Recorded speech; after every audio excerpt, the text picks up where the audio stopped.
त्यामधून आपण बाहेर पडलं पाहिजे।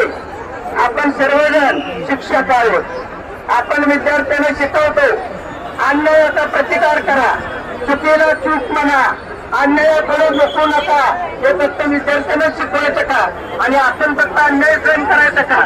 म्हणून आपणा सर्वांना माझी कळकळीची विनंती आहे, आपण समन्वय समितीच्या माध्यमातून आज या ठिकाणी मोठा लढा उभा केला।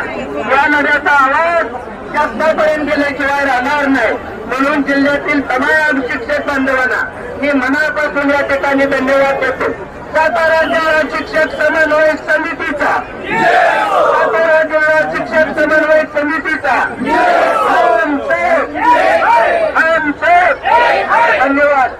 आपल्या या महामोर्चामध्ये पालक मोठ्या संख्येने उपस्थित आहेत। त्यातील पालक माध्यमाचे पालक सर्वांच्या वतीने 1-2 मिनिटं बोलत आहेत।